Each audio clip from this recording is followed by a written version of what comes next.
Hello ladies and gentlemen, this is Blue Maxima, and I'm here checking out Community Pom. Previously untranslated, a Japanese-only release on the PlayStation 1, but very recently, as in the last 2 weeks, it got an English fan translation. And it's actually good news to hear, because this is considered one of those cult classics that not many people ever heard about if they weren't into Japanese PlayStation 1 games. So I figured I'd give it a shot, because why not? I like fan translations around here. And the game is relatively simple. It's somewhat generic fantasy. You're a little girl, you wander around bonking monsters on the head, and sometimes you come across Poms. Collect these Poms, take them back to your community, which you can custom name at the very beginning of the game, and they will let you do things like build buildings, they'll make them stronger, give you access to more stuff, and they also have unique abilities that can help you along the way. But alongside of that, there's wandering around overworlds, trawling through dungeon mazes, finding upgrades, using spells in order to get past obstacles, and of course, following the story along the way. And while there is a story, we'll get into where the writing of this game actually lies in a bit.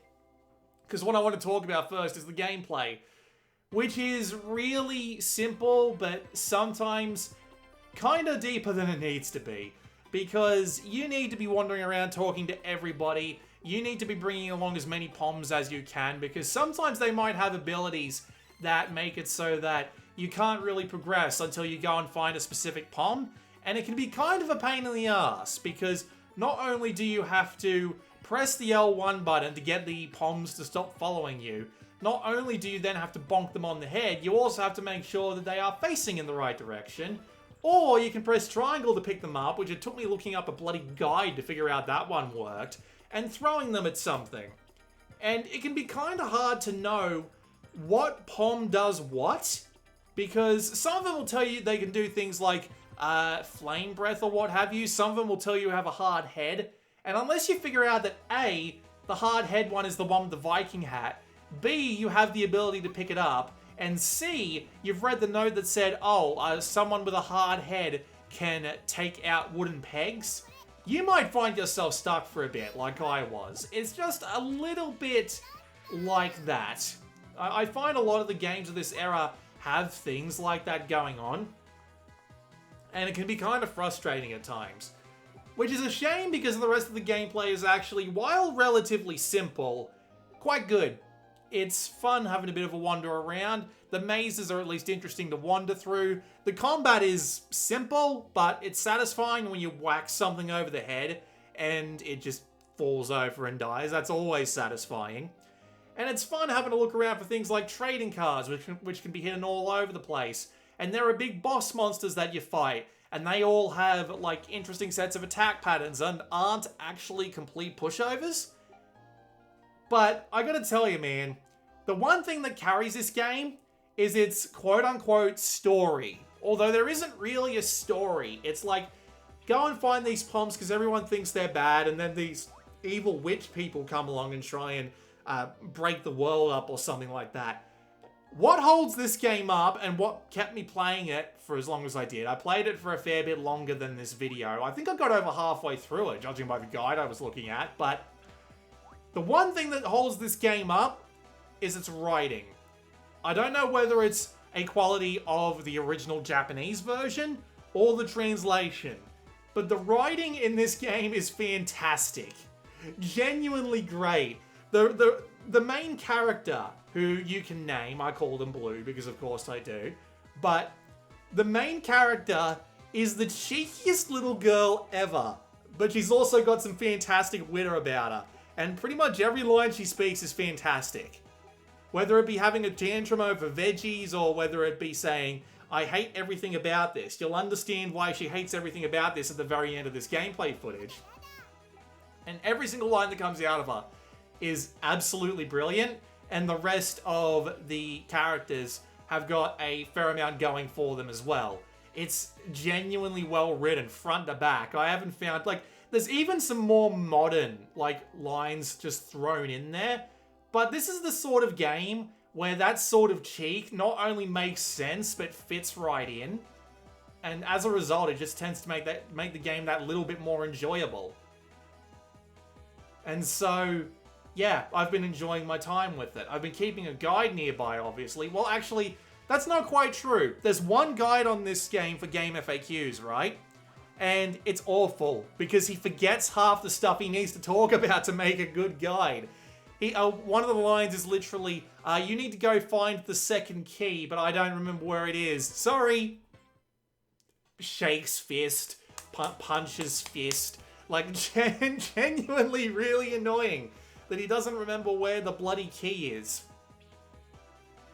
But yeah, once you've got it all figured out, it is pretty fun. Although there are some things that kind of drive me nuts about it. And that's all to do with the whole community side of things. Because outside of just wandering around the world, finding Poms, which are your little sidekicks, Mei-Meis, which are just the adorable little sheep, you also go back to the community of Poms, and you can give them treats. And these treats will convince them to build buildings, whether it be houses that will improve their stats, or special buildings that you can take advantage of.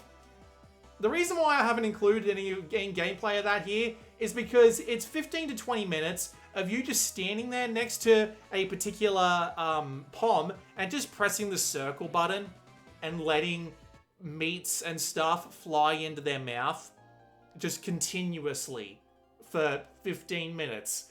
It's immensely boring. And I was using DuckStation as the emulator for this, and for some reason, for the life of me, the fast forward button just refused to work. It just made the sound like 300% louder, and that was it. So I was just sitting there for 15 minutes, just hammering away at the circle button, being deathly bored. Anything but that, please. Anything but that. It doesn't help that you have to carry along Poms as you go, and you might need to swap one out to get a better ability. And that's kind of annoying. You do get the ability to swap out them in the field on the fly later on, but it doesn't show you their ability things. So you might end up needing to spend as much time swapping between them as it is warping back to the hold-up and then warping forward anyway. And it's kind of this weird balance where it comes around to being at least relatively well-designed for the time, because there's a section of the game where you get stuck in a room, and to get out of that room you need a particular Pom ability, which for some reason I just didn't have yet, or at least I couldn't figure out how to activate it. So I was able to warp out of that room using the spell ability that lets you warp out to the beginning of the dungeon, go and try another Pom and come back and try again. But still, again, it's just kind of one of those games where it's easy to feel directionless sometimes, where you just don't really have an idea what you're doing. And sometimes they help you out with this. Like, there are multiple characters that you can go to that can give you an idea of where you need to go next. But then sometimes you just end up having a problem, like not being able to find out about this specific Pom that you need for this specific room. So it's a bit of the way there, but not quite. At least it's helped out by its absolutely fantastic presentation. This is one of the best 2D games I've seen on the PlayStation. The graphics are really cute, the animation is really well done. There's some great effects going on, especially in Splashire, where the water just bobs and is just in the background of the city. It just looks really nice. And some of the effects you can throw out, like the fire, the ice, and the enemy boss attacks are all really good looking. It is genuinely a really nice game, and it holds up. It plays really well. There are a couple of minor things which I'd like to see gone, like being able to run permanently, not having the items on the L1 or the select button for some reason. It's weird. You have to spend so much time going in and equipping different things in order to throw them out, needing to equip different spells. I would have liked a slightly better control scheme, but yeah. And the music is alright too, although the loops are really short and it can get kind of repetitive. So yeah, that's Community Pom.